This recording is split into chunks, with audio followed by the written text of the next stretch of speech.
and it itched like crazy. Sam's plastic chair was just beneath a badly painted mural made up of St. Anthony of the Desert, a bald man with a beard that looked more like a waterfall of noodles, alongside the giant words that Mr. Spaulding thought were inspirational. Be sadder. S is for saintly, A is for active, D is for diligent, D is also for determined, Y is for yesness, R is for responsible. Sam turned his head to the side and ground the itchy scab spot against R is for responsible. All around Sam, the little rectangular commons echoed with the violence of ping-pong, laughter, and the bloop and ring of the pinball machine. Two of the boys were rotating through Mr. Spaulding's antique disco records, squeaking one quick beat to a stop, only to start up another nearly identical one. Sam?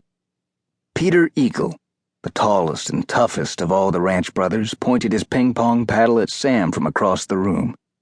His dark hair looked like midnight polished into glass, and his eyes were volcanic, even when he was happy. Need a drink? More water? A Coke? Sam shook his head just as Peter spun away, smacking his opponent's stealth serve back across the net without looking. Ha! Peter slapped his chest with his paddle. Nothing sneaks past this. Nothing.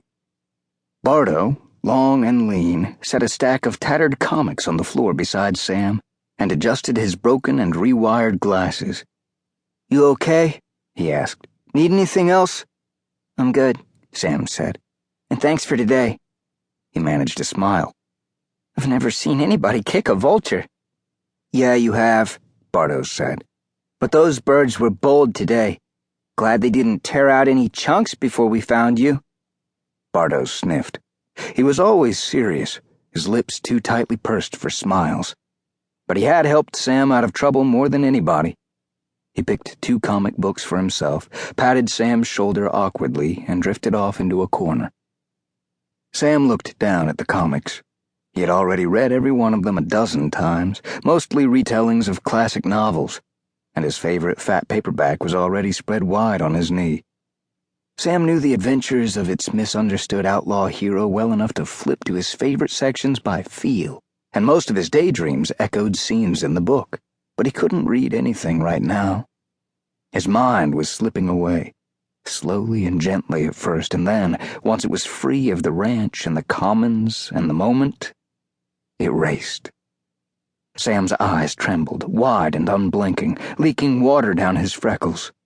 Most boys who let their minds wander end up looking even dumber than they did moments before, limp faces and sagging jaws, droopy eyes and droopy lips always in danger of drooling. But Sam's face didn't go slack. His jaw tightened.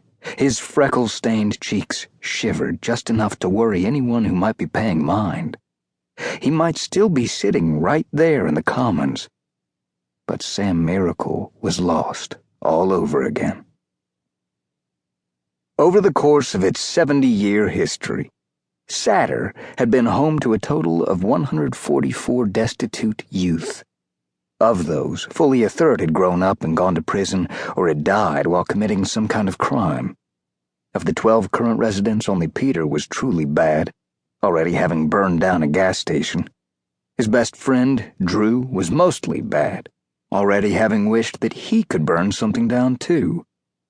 But all the boys were difficult. If you asked the Spauldings, they'd tell you that Sam Miracle was the most difficult of all. The most difficult ever.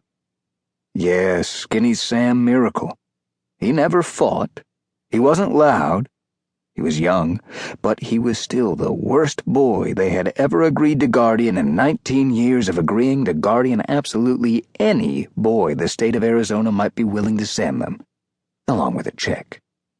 And when they said Sam was the worst, they weren't wrong.